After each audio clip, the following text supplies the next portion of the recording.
Hello दोस्तों, मेरे channel MD tuition classes में आपका स्वागत है। आज हम पढ़ेंगे हाइब्रिडाइजेशन और उसके साइलेंट फीचर। सबसे पहले तो हमें हाइब्रिडाइजेशन का मीनिंग समझना चाहिए। देखो, हाइब्रिडाइजेशन होता है जैसे कोई दो ऑर्बिटल्स हैं, एक ये ऑर्बिटल्स और एक ये ऑर्बिटल, और ये दोनों मिक्स होकर एक नया ऑर्बिटल बनाएंगे, ये वाला। ठीक है, दोनों मिक्स होकर नया ऑर्बिटल बनाएंगे और इस प्रोसेस को हाइब्रिडाइजेशन बोलते हैं।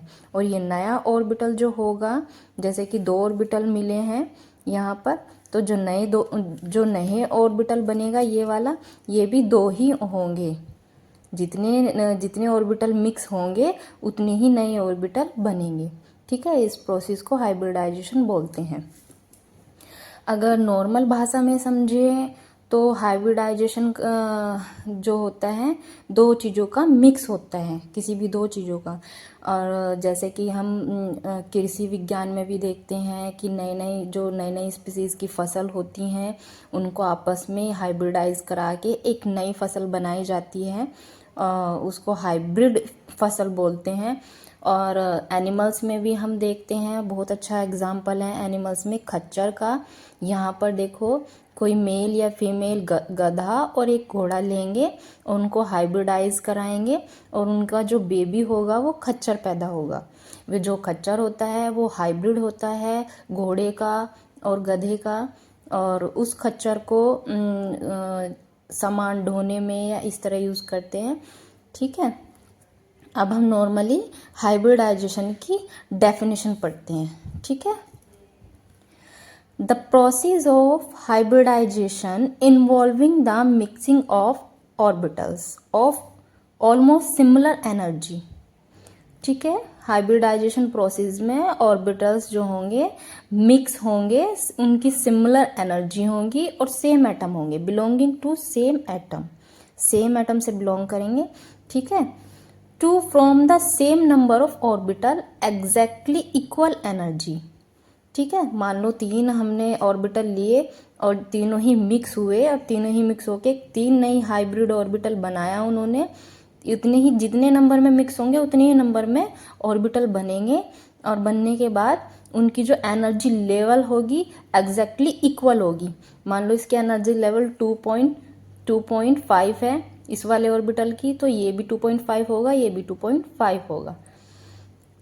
तो एग्जैक्टली इक्वल एनर्जी होगी ऑर्बिटल्स की। ठीक है, the new orbital form are called hybrid orbital. और जो नया ऑर्बिटल बनता है, जैसे कि ये नया ऑर्बिटल है, इसको हम बोलेंगे हाइब्रिड ऑर्बिटल। स्टूडेंट्स, दोस्तों, ये बहुत इम्पोर्टेंट टॉपिक है, कहीं ना कहीं कंपटीशन में आ ही जाता है। और जब तक हम हाइब्रिडाइजेशन के साइलेंस फीचर को और हाइब्रिडाइजेशन के मीनिंग को नहीं समझेंगे, तब तक हम हाइब्रिडाइजेशन के जो हम प्रोसेस है आगे का, sp हाइब्रिडाइजेशन, sp2 हाइब्रिडाइजेशन, उसको हम समझ नहीं पाएंगे। इसलिए साइलेंस फीचर ध्यान से हम समझेंगे आज।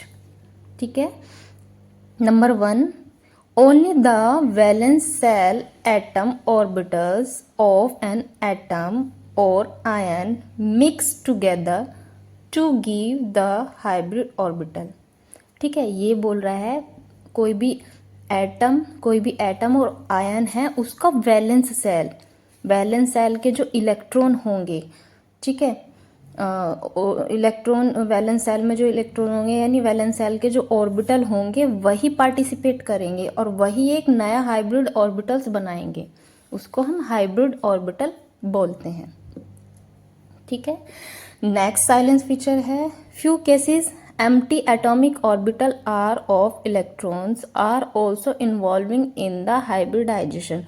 कुछ एटम्स में आगे के जो ऑर्बिटल होते हैं एम्प्टी होते हैं, उनमें कोई इलेक्ट्रॉन नहीं होता, लेकिन इलेक्ट्रॉन ना होने की वजह से भी एम्प्टी रहते हैं, उसके बावजूद भी वो हाइब्रिडाइजेशन में पार्टिसिपेट करते हैं, इन्वॉल्विंग होते हैं। ठीक है, तो ये पॉइंट बहुत इंपॉर्टेंट है और इससे रिलेटेड हम हाइब्रिडाइजेशन भी आगे देखेंगे। नेक्स्ट पॉइंट देखते हैं यहाँ पे, A hybrid orbital can accommodate a maximum of 2 electron with opposite spins. देखो एक ऑर्बिटल में 2 ही इलेक्ट्रॉन रह सकते हैं और उनकी स्पिन अपोजिट होगी। ठीक है, तो यहाँ पर maximum of 2 electron with opposite spin. Orbital में मैक्सिमम नंबर के जो इलेक्ट्रॉन होंगे वे 2 होंगे और उन दोनों की स्पिन अपोजिट होगी, जैसे कि एक क्लॉकवाइज होगा और एक एंटी क्लॉकवाइज होगा। इसको इस तरह शो करते हैं, इस तरह डिनोट करते हैं। आइए देखते हैं। The number of hybrid orbital formed is exactly equal to the number of orbital taking part in the process. चलो देखते हैं यहाँ पे एग्जाम्पल, जैसे कि मान लो एक एस ऑर्बिटल हुआ और एक पी ऑर्बिटल हुआ। इन दोनों में हाइब्रिडाइजेशन हुई और ये मिक्स हुए। मिक्स होने के बाद कितने ऑर्बिटल यहाँ पे पार्टिसिपेट किया? 1 2 3 4, तो 4 ही न्यू ऑर्बिटल बनाएंगे। 1 2 3 और यहाँ पे 4। ठीक है, ये हाइब्रिडाइजेशन ऑर्बिटल होंगे। इनका एनर्जी लेवल भी सेम होगा। एनर्जी लेवल भी सेम होगा। और ये 1 2 3 4, 1 2 3 4, 1 2 3 4, ये वाला नहीं है। ठीक है, सेम ही होगा। यहाँ तक है, सिर्फ यहाँ तक है, यहाँ तक ये। ठीक है, ये 4 ऑर्बिटल फॉर्म्ड हुआ। This is a hybrid orbital. Hybrid orbital, इनकी एनर्जी लेवल भी सेम होगी और ये उतने ही नंबर में फॉर्म होंगे जितने नंबर में पार्टिसिपेट करेंगे। ठीक है, नेक्स्ट देखते हैं। The process of hybridization does not involving any loss और गेन एनर्जी।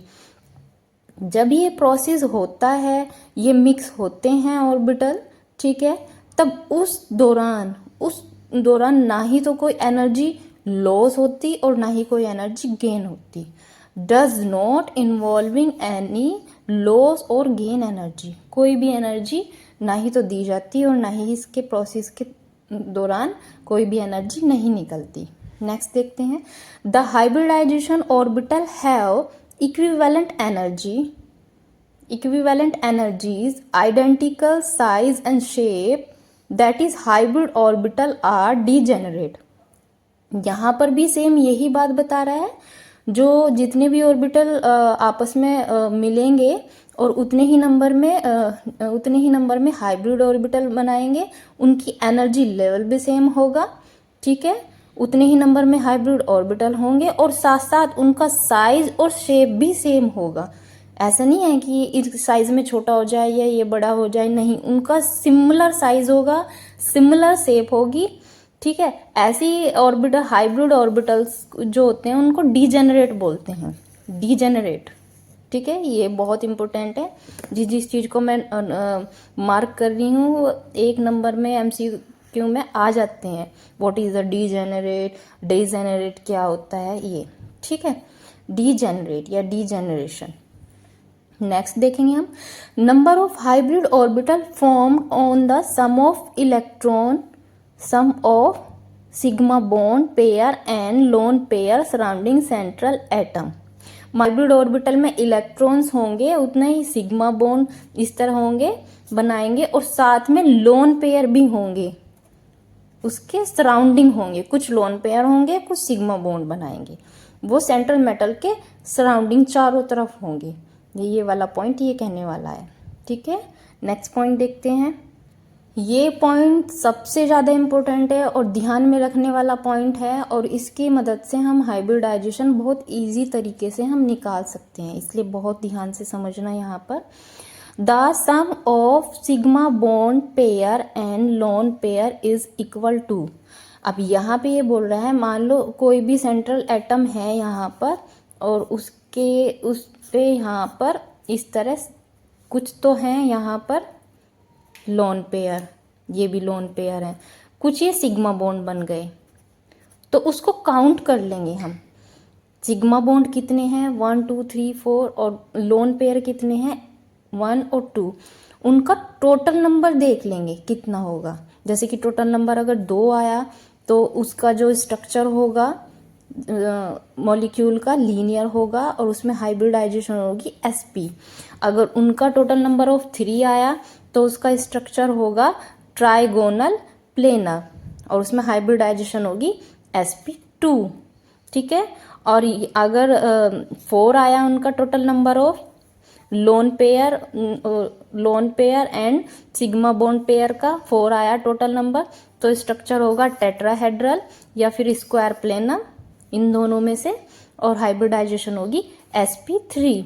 और अगर टोटल नंबर ऑफ 5 आया तो ट्राइगोनल बाइपिरामिडल और हाइब्रिडाइजेशन होगी sp3d। 6 आया तो ऑक्टाहेड्रल और हाइब्रिडाइजेशन होगी sp3d2। और 7 आया तो पेंटागोनल बाइपिरामिडल, हाइब्रिडाइजेशन होगी sp3d3। हम डायरेक्टली यहाँ से भी देख सकते हैं।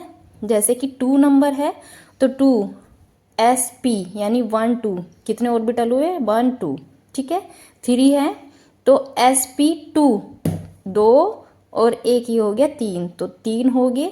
तो यहाँ पे 3 number of lone pair, sigma lone pair and sigma bond pair and lone pair. अगर 4 हुआ तो यहाँ पर sp3 3 और 1 4, तो 4 ये हो गए। इस तरह हम पता कर सकते हैं। 5 में क्या होगा, sp3d, काउंट करके देखो यहाँ इतने ऑर्बिटल, d 5 ही होंगे, 1 2 और 3 ये रहे, 1 2 और 3 5। 6 है, 6 में sp3d2, तो यहाँ 2 और एक ये हो गया s3 और 3 ये हो गए, तो 6 हो गए कंप्लीट। 7 sp3d3, तो यहाँ पे 3 और 3 6 और एक ये 7। इस तरह हम डायरेक्टली शॉर्ट फॉर्म में भी हम पता लगा सकते हैं हाइब्रिडाइजेशन कितनी है, सिर्फ सिग्मा बॉन्ड पेयर और लोन पेयर को देखकर, उनको काउंट करके और उन नंबर के अकॉर्डिंग हम हाइब्रिडाइजेशन पता लगा सकते हैं।